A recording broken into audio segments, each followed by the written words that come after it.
प्रिय दर्शकों, मैं आप सभी का नए और नियमित दर्शकों का इस क्रमबद्ध बाइबल अध्ययन कार्यक्रम सत्य वचन में हार्दिक स्वागत करती हूँ। मैं आशा करती हूँ कि आप मत्ती रचित सुसमाचार के अध्ययन से अवश्य ही आत्मिक लाभ प्राप्त कर रहे हैं। आज हम अपने अध्ययन को मत्ती अध्याय 2 उसके 19 से अध्याय 3 पद 17 पर अपना ध्यान केंद्रित करेंगे। मित्रों, इस खंड में हम देखेंगे कि कैसे परमेश्वर की योजना के अनुसार बालक यीशु को मिस्र से वापस लाया जाता है और नासरत में बसाया जाता है, और फिर यूहन्ना बपतिस्मा देने वाले के सेवक काल का आरंभ होना, मन फिराव और आने वाले मसीह के लिए मार्ग तैयार करना, अंततः यीशु के बपतिस्मा की घटना को भी हम देखेंगे। तो आइए हम परमेश्वर के दास के द्वारा इस पर चिंतन करें।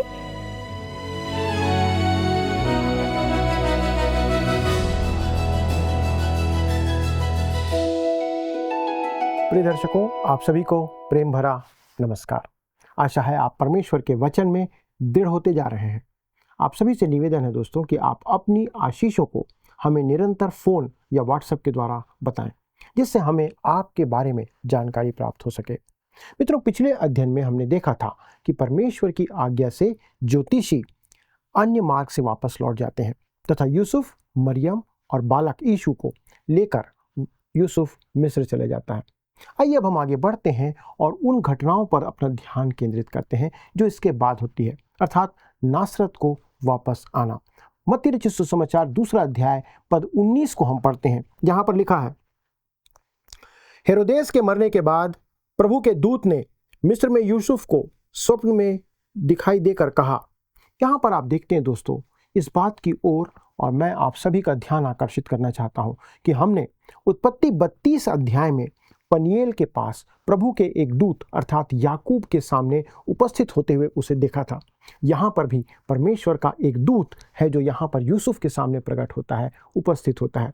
यह परमेश्वर का दूत कोई और नहीं, देह धारण से पूर्व का प्रभु यीशु मसीह है, और अब देह धारण में प्रभु यीशु मसीह स्वयं मिस्र में यहाँ पर उपस्थित है। इस बात को आप यहाँ पर देख सकते हैं। तब पद 20 में पढ़ते हैं, लिखा है, उठ, बालक और उसकी माता को लेकर इस्राएल के देश में चला जा, क्योंकि जो बालक के प्राण लेना चाहते थे वे मर गए हैं। प्रभु यीशु मसीह को मिस्र से निकालकर इस्राएल लाना आवश्यक था।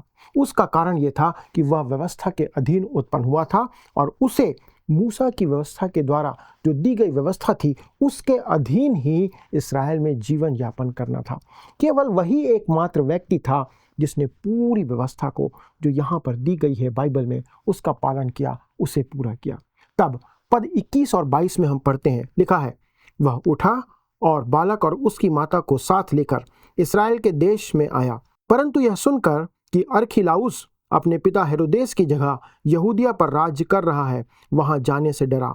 फिर स्वप्न में परमेश्वर से चेतावनी पाकर गलील प्रदेश में चला गया। दोस्तों, अरखिलाउस भी हेरोदेस राजा था जो अपने पिता की तरह ही बहुत क्रूर था।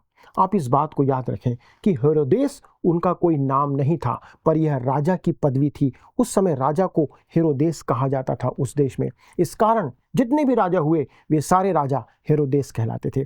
तब अंतिम पद जो है उसे पढ़ते हैं, पद 23, लिखा है, और नासरत नामक नगर में जा बसा, ताकि वह वचन पूरा हो जो भविष्यवक्ताओं के द्वारा कहा गया था, वह नासरी कहलाएगा। दोस्तों, लिखा है वह नासरी कहलाएगा। नासरत के लिए इब्रानी भाषा का शब्द जो उपयोग किया गया है वो है नेतजेर, जिसका अर्थ होता है डाली या पेड़ की टहनी। उस नगर की महत्वहीनता के कारण दोस्तों उसे नासरत कहा गया था या कहा जाता था।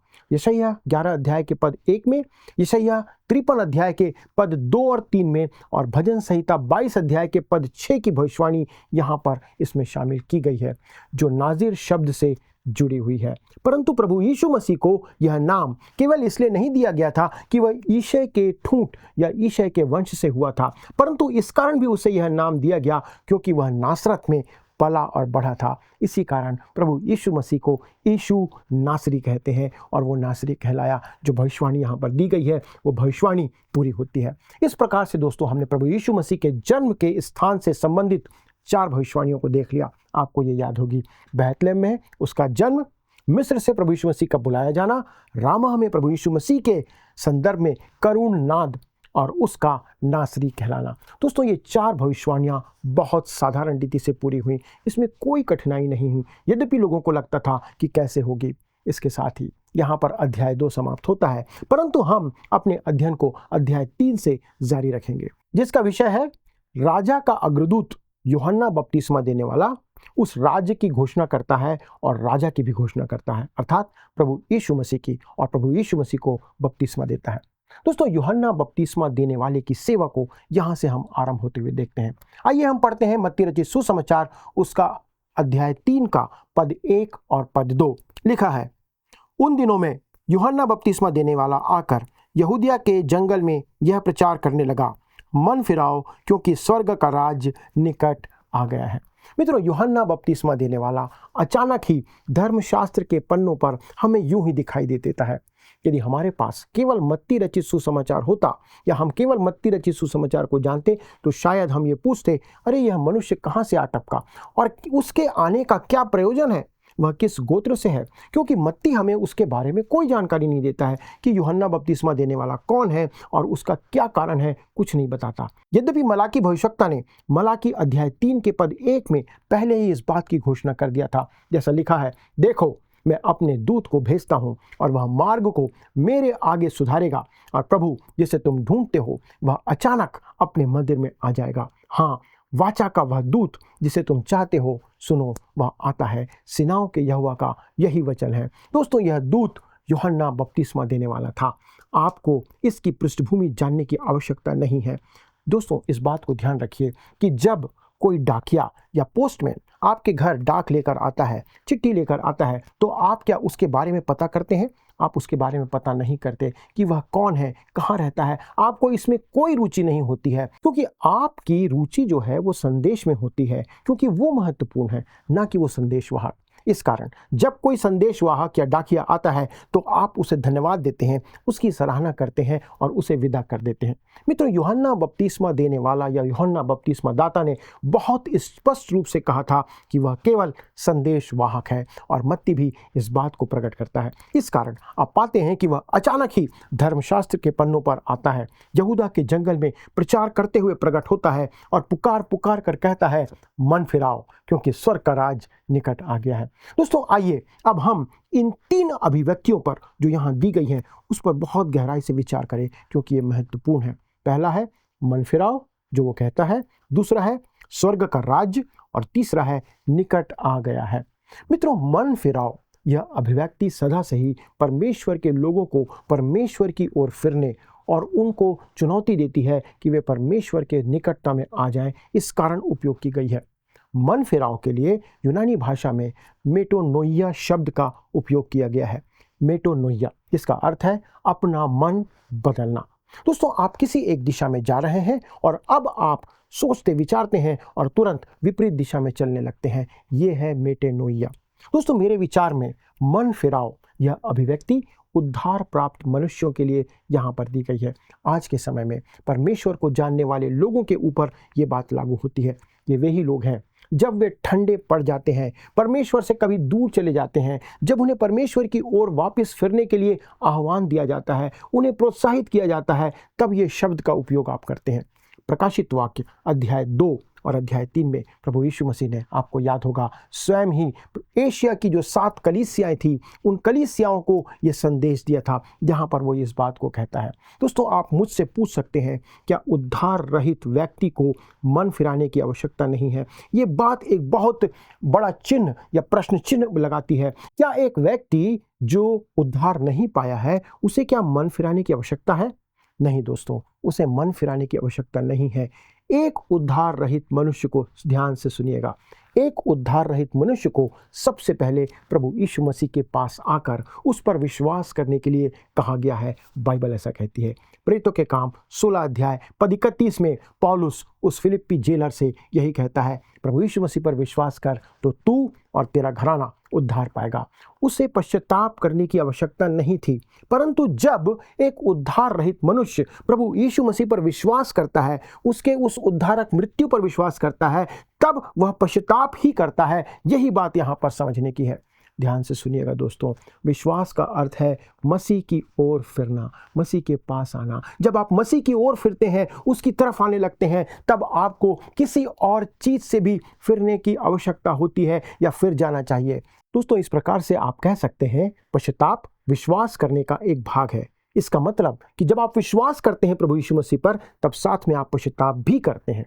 परंतु उद्धार से रहित एक मनुष्य को जो सबसे पहला संदेश या सबसे पहला काम किया जाना चाहिए वो है कि उसे प्रभु यीशु मसीह पर विश्वास करना होगा या करना चाहिए। सबसे आवश्यक है कि वो प्रभु यीशु मसीह पर अपने उद्धारकर्ता के रूप में भरोसा करे, ये मान ले कि वो उसके लिए मारा गया, वही उसका प्रभु है। ये महत्वपूर्ण बात है।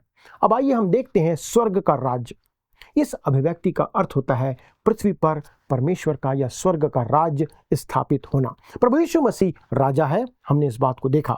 आप बिना राजा के एक राज्य की कल्पना नहीं कर सकते। वैसे ही दोस्तों, बिना राज्य के आप एक राजा की भी कल्पना नहीं कर सकते। एक राजा के पास एक राज्य होना चाहिए। इस कारण जब यूहन्ना बपतिस्मा देने वाला कहता है कि स्वर्ग का राज्य निकट है, जो उसके कहने का अर्थ यहाँ पर है कि स्वर्ग का राज्य उस राजा के व्यक्ति के रूप में वहाँ पर अवस्थित हुआ है या बना हुआ है या उनके निकटता में आया है, जैसे कि प्रभु यीशु मसीह उनके मध्य आया था। क्या आप ये कह सकते हैं कि स्वर्ग के राज्य की वर्तमान वास्तविकता क्या है? जी हाँ, है। जो उसे मुक्तिदाता मानकर उसके पास आते हैं और प्रभु यीशु मसीह को स्वीकार करते हैं, तब वे उसके प्रिय पुत्र के राज्य में अवस्थित या स्थापित कर दिए जाते हैं। ये है स्वर्ग का राज्य हमारे लिए। वे उसके बन जाते हैं, आप और मैं प्रभु के बन जाते हैं। उनका संबंध, आपका मेरा संबंध उस राजा के साथ बन जाता है। आप एक प्रजा और राजा से भी बढ़कर उसके लिए आत्मीय हो जाते हैं। प्रभु यीशु मसीह एक दुल्हा है और कलीसिया या विश्वासी उसकी दुल्हन है, उसका ये भाग है। यही बात को दोस्तों यूहन्ना 14 अध्याय के पद 15 में प्रभु यीशु मसीह कहते हैं, यदि तुम मुझसे प्रेम रखते हो तो मेरी आज्ञाओं को मानोगे। मित्रों, स्वर्ग का राज्य पृथ्वी के ऊपर स्वर्ग का शासन है। आज संसार में उस शासन का अस्तित्व नहीं है। क्या आप इस बात को सुनकर चौंक रहे हैं? जी हाँ, आज संसार में स्वर्ग के राज्य स्थापित नहीं है। आज मसीह संसार का राज्य नहीं कर रहा है, ना ही वो यहाँ का राजा है। जो लोग ये कहते हैं या सोचते हैं कि स्वर्ग का राज्य आज पृथ्वी पर अस्तित्व में है, तो उनकी इस सोच के साथ कुछ समस्या जरूर है। मित्रों, आज मसीह किसी भी रीति से हमारे संसार में शासन नहीं कर रहा है। मसीह सिर्फ उनके हृदय में शासन कर रहा है जिन्होंने प्रभु यीशु मसीह को अपना उद्धारकर्ता स्वीकार किया है, अपने हृदय में उसे स्थान दिया है। ये अंतर है। मत्ती कहता है कि वह जो कुछ उसने लिखा है वह भविष्यवाणी की पूर्ति है जो यहाँ पर लिखी गई है। तब आगे बढ़ते हैं, मत्ती 3 और उसके पद 3 में हम पढ़ते हैं, कहता है, यह वही है जिसकी चर्चा यशायाह भविष्यवक्ता के द्वारा की गई। जंगल में एक पुकारने वाले का शब्द हो रहा है कि प्रभु का मार्ग तैयार करो, उसकी सड़कें सीधी करो। मित्रों, यह भविष्यवाणी यशायाह 40 उसके पद 3 में की हुई है कि किसी की पुकार सुनाई देती है, जंगल में यहोवा का मार्ग सुधारो, हमारे परमेश्वर के लिए अराबा में एक राजमार्ग तैयार करो। तब पद 4 में लिखा है, यह यूहन्ना ऊंट के रोम का वस्त्र पहने था और अपनी कमर में चमड़े का कटिबंध बांधे हुए था। उसका भोजन टिड्डियां और बनबधू था। दोस्तों, यहाँ पर यूहन्ना एक असामान्य व्यक्ति के रूप में प्रकट होता है। उसका भोजन, उसका पहरावा दोनों असामान्य थे। वह स्वयं को निर्जन प्रदेश में पुकारने वाली आवाज के रूप में प्रकट करता है। उसके कपड़े ऊंट के बालों से बने हुए थे, उसकी कमर पर चमड़े का एक पटुका बंधा हुआ था और उसका भोजन टिड्डियां और वन मधु या जंगली शहद था। दोस्तों, एक ऐसा मनुष्य जिसका जीवन एक खास काम के लिए, एक खास मकसद के लिए समर्पित किया गया था। वह पुराने नियम का एक चरित्र है। इस बात को याद रखिए, जो पुराने नियम से निकलकर नए नियम के पन्नों में प्रकट होता है, वह पुराने नियम का सबसे अंतिम भविष्यवक्ता है दोस्तों, जो यहाँ पर प्रकट होता है। तब पद 5 में हम पढ़ते हैं, लिखा है, तब यरूशलेम और सारे यहूदिया और यरदन के आसपास के सब स्थानों के लोग उसके पास निकल आए। दोस्तों, यहाँ पर ध्यान दीजिए कि भीड़ उसके पास आती है। यूहन्ना ने प्रचार करने के लिए कोई स्टेडियम या कोई बड़ा हॉल या कोई बड़ा गिरजाघर किराए पर नहीं लिया, परंतु वो उस स्थान पर गया और जहाँ पर लोग उसके पीछे चले आते हैं। तब पद 6 में आगे लिखा है, उन्होंने अपने अपने पापों को मानकर यरदन नदी में उससे बपतिस्मा लिया। दूसरे शब्दों में दोस्तों, यह सब कुछ लोगों के जीवन में एक परिवर्तन को प्रकट करता है। यूहन्ना के बपतिस्मा के प्रति समर्पण करने का अर्थ था कि वे अपने पुराने जीवन को त्याग कर नए जीवन की ओर फिर रहे थे। तब आइए हम आगे बढ़ते हैं और इसके बाद देखते हैं फरीसी और सदूकी लोगों को, जो कि पद 7 और 8 में आकर वहां पर क्या करते हैं। जब उसने बहुत से फरीसियों और सदूकियों को बपतिस्मा के लिए अपने पास आते देखा तो उनसे कहा, हे सांप के बच्चों, तुम्हें किसने जता दिया कि आने वाले क्रोध से भागो, इसलिए मन फिराव के योग्य फल लाओ।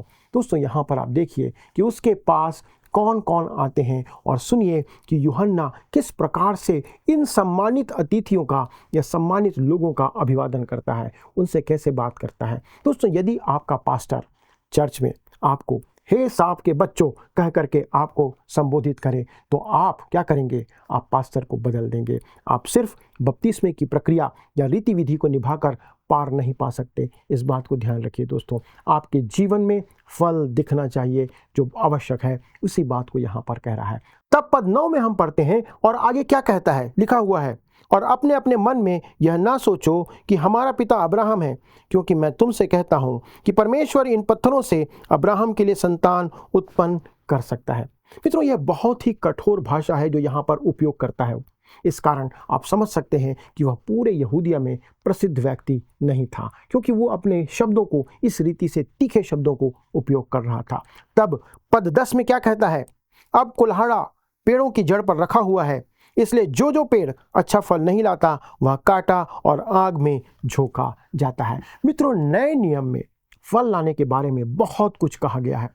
फल लाना एक अच्छे पेड़ की निशानी है, एक अच्छे पेड़ की पहचान है, क्योंकि सिर्फ फलदायी पेड़ ही फल दे सकता है। यहाँ पर वो कहता है कि जो कुल्हाड़ा है वो पेड़ की जड़ों पर रखा हुआ है। इसका कारण है कि पेड़ फल नहीं दे रहा है। जड़ और फल साथ साथ चलते हैं, ये दोनों का संबंध एक साथ है, और एक पेड़ को अच्छा फल लाने के लिए एक अच्छी जड़ की आवश्यकता होती है, जिस कारण से अच्छा फल निकलता है। बिल्कुल यही बात यूहन्ना उनसे यहाँ पर कह रहा था। वह उनसे कह रहा था कि जो पेड़ फल नहीं लाएगा या नहीं लाता है वह काटा जाएगा और आग में डाल दिया जाएगा। तब मत्ती 3 अध्याय के पद 11 में क्या कहता है, लिखता है, मैं तो पानी से तुम्हें मन फिराव का बपतिस्मा देता हूँ, परंतु जो मेरे बाद आने वाला है वह मुझसे शक्तिशाली है, मैं उसकी जूती उठाने के योग्य नहीं, वह तुम्हें पवित्र आत्मा और आग से बपतिस्मा देगा। हालेलुया। दोस्तों, पवित्र आत्मा से बपतिस्मे की बात को 2000 साल पूरे हो चुके हैं जो यूहन्ना ने कहा था। आज मैं और आप पवित्र आत्मा के समय में जी रहे हैं। क्या आप जानते हैं, वर्तमान समय में प्रभु यीशु मसीह पवित्र आत्मा से बपतिस्मा आपको और मुझको और संसार के लोगों को दे रहा है। वह दूसरी बार आएगा, तब प्रभु यीशु मसीह आग से आपको और मुझको बपतिस्मा देगा। और उस आग का अर्थ क्या है? उस आग का अर्थ है परमेश्वर का न्याय, जो हमारे जीवन में प्रकट किया जाएगा। इसलिए इस अलगाव को बनाए रखने की आवश्यकता है कि हम संसार से अपने आप को अलग करके रखें। कुछ लोग कहेंगे, अरे मैंने सोचा कि पिंतीकुस्त के दिन विश्वासियों का बपतिस्मा पवित्र आत्मा और आग के साथ हो गया था, क्योंकि वचन कहता है कि आग के समान जीभें फटती हुई दिखाई दी और इनमें से प्रत्येक पर आ ठहरे। दोस्तों, प्रेरितों के काम अध्याय 2 पद 2 और 3 में लिखा है, एकाएक आकाश से बड़ी आंधी की सी सनसनाहट का शब्द हुआ और उससे सारा घर जहां वे बैठे थे गूंज गया और उन्हें आग की सी जीभें फटती हुई दिखाई दी और उनमें से हर एक पर आ ठहरी। मित्रों, यहाँ पर कोई आंधी नहीं थी और ना ही आग थी, यह पवित्र आत्मा का आगमन था, जो पवित्र आत्मा अवतरित हुआ था। परंतु कुछ तो ऐसा था जिसने लोगों की आंखों और कानों को उस समय आकर्षित किया था। इसलिए जब पवित्र आत्मा आया तो आग से बपतिस्मा देने वाली बात पूरी नहीं हुई है। इस बात को अपने ध्यान में रखिएगा मित्रों। फिर से सुनिए, आग का बपतिस्मा यीशु मसीह के दूसरे आगमन के समय प्रभु यीशु मसीह हम सभी को देगा। पवित्र आत्मा के वर्तमान युग में आप और मैं पवित्र आत्मा के द्वारा से बपतिस्मा पाते हैं और प्रत्येक विश्वासी पर पवित्र आत्मा डाला गया है यदि आपने प्रभु यीशु मसीह को अपना उद्धारकर्ता स्वीकार किया है। ना केवल कुछ ही लोग, परंतु यीशु पर विश्वास करने वाले प्रत्येक विश्वासी का बपतिस्मा पवित्र आत्मा के द्वारा हो चुका है। इस बात को वचन कहता है, मैं नहीं कहता, जिसका अर्थ है कि विश्वासी मसीह की देह के साथ पहचाना जाता है। जिसका अर्थ ये भी है कि वह यीशु मसीह की, आप यीशु मसीह के देह के अंग बन जाते हैं। यह परमेश्वर के वचनों के अंदर एक महान सच्चाई है जिसे आप अपने मन में गठान बांध कर रख लीजिए। इसके आगे पद 12 और 13 में हम देखते हैं कि यूहन्ना आगे मसीह के दूसरे आगमन की यहाँ पर बात करता है। आइए पढ़ते हैं पद 12 और 13। उसका सूप उसके हाथ में है और वह अपना खलिहान अच्छी रीति से साफ करेगा और अपने गेहूं को तो खत्तों में इकट्ठा करेगा, परंतु भूसी को उस आग में जलाएगा जो बुझने की नहीं। उस समय यीशु गलील के यरदन के किनारे यूहन्ना के पास उससे बपतिस्मा लेने आया। दोस्तों, यह अनोखी बात है और हम यह प्रश्न या आप यह प्रश्न पूछ सकते हैं कि यीशु का बपतिस्मा क्यों हुआ, क्या कारण था कि यीशु को बपतिस्मा लेना पड़ा। इसके आगे पद 14 और 15 में इसका उत्तर हमें मिलता है। कहता है, परंतु यूहन्ना यह कहकर उसे रोकने लगा, मुझे तो तेरे हाथ से बपतिस्मा लेने की आवश्यकता है और तू मेरे पास आया है। यीशु ने उसको यह उत्तर दिया, अब तो ऐसा ही होने दे, क्योंकि हमें इस रीति से सब धार्मिकता को पूरा करना उचित है। तब उसने उसकी बात मान ली। दोस्तों, ये बहुत महत्वपूर्ण भाग है। यीशु का बपतिस्मा क्यों हुआ, क्यों किया गया? हो सकता है इसके अनेक उत्तर हों, लेकिन इसका मुख्य कारण यहाँ पर दिया गया है, इसी प्रकार सारी धार्मिकता को पूर्ण करें। प्रभु यीशु मसीह पूर्ण रीति से अपनी पहचान, ध्यान से सुनिए, प्रभु यीशु मसीह पूर्ण रीति से अपनी पहचान पापी मानव जाति के साथ यहाँ पर प्रकट करता है कि वो मनुष्य बन के आया और वो पाप को अपने ऊपर वहन करने वाला था। यशायाह 53 अध्याय पद 12 की भविष्यवाणी यहाँ पर की गई है। जैसा लिखा है, वह अपराधियों के संग गिना गया। अपराधी नहीं था, लेकिन उनके संग गिना गया। यहाँ पर वह राजा है जो अपनी प्रजा के साथ अपनी पहचान बना देता है और बना रहा है। वास्तव में बपतिस्मा का अर्थ है पहचाना जाना, आइडेंटिफाई किया जाना। और मैं विश्वास करता हूं दोस्तों कि पहचाना जाना ही प्रभु यीशु मसीह के बपतिस्मा का एक मुख्य उद्देश्य था कि वो लोग जान लें कि वो एक मनुष्य है। ध्यान दें दोस्तों, यीशु मसीह का बपतिस्मा लेना हमारे लिए एक नमूना दिखाना इतना ही नहीं था, यह कोई उदाहरण नहीं था कि हमें इसका अनुसरण करने की आवश्यकता है कि हम वैसा ही करते रहें, क्योंकि मसीह पवित्र था और उसे मन फिराव की कोई आवश्यकता नहीं थी। मुझे और आपको मन फिराने की आवश्यकता है, क्योंकि आप और मैं पाप में जीवन जी रहे हैं। वह पवित्र, निष्कलंक और पापियों से अलग व्यक्ति था। उसको पाप से दूर जाने की आवश्यकता नहीं थी, क्योंकि वो पवित्र था। परंतु उसने बपतिस्मा लिया ताकि पूर्ण रूप से मानव जाति के साथ, आपके और मेरे साथ मानव रूप में अपनी पहचान को प्रकट कर सके कि वो एक मनुष्य के रूप में आया है। मित्रों, प्रभु यीशु मसीह के बपतिस्मे के दूसरा कारण को हम यहाँ पर देखते हैं। कहता है पानी का बपतिस्मा। पानी का बपतिस्मा जो है वो मृत्यु का प्रतीक है, मौत को प्रकट करता है। उसकी मृत्यु भी एक बपतिस्मा थी। दोस्तों, आपको याद होगा यीशु ने यूहन्ना और उसके भाई याकूब से कहा था, जब वे उसके राज्य में दाहिने और बाएं बैठने की बात या इच्छा उसके सामने प्रकट करते हैं, तो मरकुस 10 उसके 38 में लिखा है, यीशु ने उनसे कहा, तुम नहीं जानते कि क्या मांगते हो। जो कटोरा मैं पीने पर हूँ, क्या तुम भी पी सकते हो? और जो बपतिस्मा मैं लेने पर हूँ, क्या तुम ले सकते हो? मित्रों, प्रभु यीशु मसीह के बपतिस्मा का तीसरा कारण अब हम यहाँ पर देखते हैं। इस समय तक उसे याजकीय कार्य के लिए अलग कर दिया गया था। इस याजकीय सेवा हेतु ही पवित्र आत्मा उसके ऊपर उतरा था। प्रभु यीशु मसीह ने जो कुछ भी किया, उसका प्रत्येक कार्य पवित्र आत्मा की सामर्थ्य से भरा हुआ था, उसके द्वारा सा। 2 कुरिन्थी 5 अध्याय पद 21 में लिखा है, जो पाप से अज्ञात था उसी को उसने हमारे लिए पाप ठहराया कि हम उसमें होकर परमेश्वर की धार्मिकता बन जाएं। हालेलुया। दोस्तों, यहाँ पर ध्यान दें कि पाप उस पर रखा गया था, डाला गया था, परंतु उसमें या उसके अंदर, यीशु के अंदर पाप नहीं था। मेरे पाप उस पर डाले गए, उसके ऊपर लादे गए, उसके अंदर पाप नहीं था। यह एक महत्वपूर्ण अंतर है जो आपको, सारे संसार के लोगों को समझने की आवश्यकता है। इस कारण आप और मैं उसमें पहचाने जाने के द्वारा ही बचाए जाते हैं। उसने बपतिस्मा के द्वारा अपनी पहचान हमारे साथ बनाई। पहला पत्रस अध्याय 3 पद 21 में पतरस कहता है कि हम बपतिस्मा के द्वारा बचाए गए हैं। लेकिन किस तरह बचाए गए हैं दोस्तों? प्रभु यीशु मसीह के साथ अपनी पहचान बनाने के द्वारा हम पहचाने जाते हैं कि हम मसीह के हैं, मसीह में हैं और मसीह के स्वरूप में हैं। ये बात है। और बचाया जाना या उद्धार पाने का अर्थ है मसीह में होना। हम मसीह में कैसे शामिल होते हैं? पवित्र आत्मा के बपतिस्मे के द्वारा से। मैं जल के बपतिस्मे में विश्वास करता हूँ, क्योंकि उसके द्वारा हम प्रकट करते हैं कि हम मसीह के साथ पहचाने गए हैं। यूहन्ना 6 अध्याय के 37 में प्रभु यीशु मसीह कहते हैं, जो कोई मेरे पास आएगा उसे मैं कभी ना निकालूंगा। हम मसीह के साथ पहचाने गए हैं और यह कार्य पवित्र आत्मा के द्वारा से होता है। जल का बपतिस्मा इस बात की गवाही है। जब आप मसीह के पास आते हैं तो आपको बपतिस्मा लेना चाहिए, क्योंकि यह आपका कर्तव्य है, हर एक विश्वासी का कर्तव्य है। यदि आप ऐसा नहीं करते हैं तो यह प्रभु यीशु मसीह के प्रति विद्रोह है।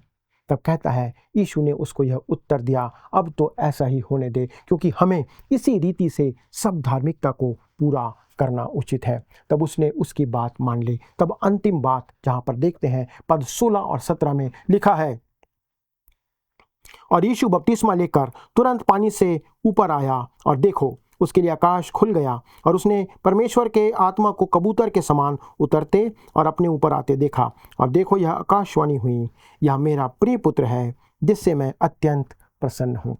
दोस्तों, यहाँ हमें परमेश्वर की त्रिएकता देखने को मिलती है। लोग कहते हैं त्रिएकता कहाँ है? यहाँ पर आप देखिए, जैसे कि प्रभु यीशु पानी से बाहर आया, परमेश्वर का पवित्र आत्मा कबूतर के समान उस पर उतरा, और तभी परमेश्वर पिता ने स्वर्ग से यह घोषणा की, यह मेरा प्रिय पुत्र है जिससे मैं अत्यंत प्रसन्न हूँ। प्रभु यीशु मसीह अब अपने लोगों के साथ पहचाना गया है, एक महान राजा, वो एक अद्भुत राजा है। दोस्तों, इसके साथ ही अध्याय 3 यहाँ पर समाप्त होता है। परमेश्वर प्रभु यीशु मसीह से प्रसन्न था, उसके जीवन और उसके कार्य के कारण से वह उससे प्रसन्न था। प्रश्न है आपके लिए, क्या आज परमेश्वर आपके और मेरे जीवन के बारे में भी यही राय रखता है? कृपया विचार करें, क्या आपके जीवन से परमेश्वर प्रसन्न है? दोस्तों, इस बात के साथ हम यहाँ पर समाप्त करते हैं। अगले प्रसारण में इस अध्ययन को आगे बढ़ाएंगे। प्रभु आप सभी को आशीष दे। प्रिय मित्रों, मैं आशा करती हूँ कि आज के अध्ययन के द्वारा आपने अवश्य ही महत्वपूर्ण बातों को सीखा है। इस खंड में हमने देखा कि परमेश्वर की योजना हमेशा समय और पूर्ण रूप से पूरी होती है। चाहे परिस्थितियाँ कैसी भी हो, परमेश्वर अपने वचनों को पूरा करता है। यूहन्ना का संदेश हमें पश्चाताप और जीवन में परिवर्तन की आवश्यकता की याद दिलाता है, जबकि यीशु का बपतिस्मा हमें विनम्रता, आज्ञाकारिता और परमेश्वर के साथ संबंध की महत्ता को सिखाता है। तो आइए हम भी अपने जीवन में इन शिक्षाओं को अपनाएं और सत्य तथा धार्मिकता के मार्ग पर चलें और इसके महत्व को समझें। परमेश्वर आप सभी की सहायता करे। तो आइए अब हम चले प्रश्नों की ओर। पिछले प्रश्न का उत्तर है ए, हेरोदेस। हेरोदेस ने 2 वर्ष और उससे कम के लड़कों को मरवा डाला। आज के अध्ययन पर आधारित प्रश्न है, किसने कहा मन फिराओ, क्योंकि स्वर्ग का राज्य निकट आ गया है? ए, हेरोदेस, बी, अरखिलाउस, सी, यीशु, या डी, यूहन्ना बपतिस्मा देने वाला? मित्रों, इस प्रश्न का उत्तर हमें कल सुबह 6 बजे से पहले विकल्प ए, बी, सी या डी के साथ अपना नाम, पता, स्थान के साथ 9651433397 96514333397 पर SMS या WhatsApp करें। मित्रों, यदि आप इस अध्ययन को दोबारा सुनना चाहते हैं तो स्क्रीन पर दिए वर्ड रिसाउंड्स टुडे हिंदी लिखकर आप हमारे YouTube पर सुन सकते हैं। अधिक जानकारी और प्रार्थना के लिए आप दिए गए नंबर 9651433397 96514333397 पर कॉल करें। हमारे परामर्शदाता आपकी सहायता के लिए सदैव तत्पर हैं। प्रभु आप सभी को आशीष दे। क्या आपको यह कार्यक्रम पसंद आया? अभी हमें एक मिस कॉल करें और आप अगले विजेता हो सकते हैं।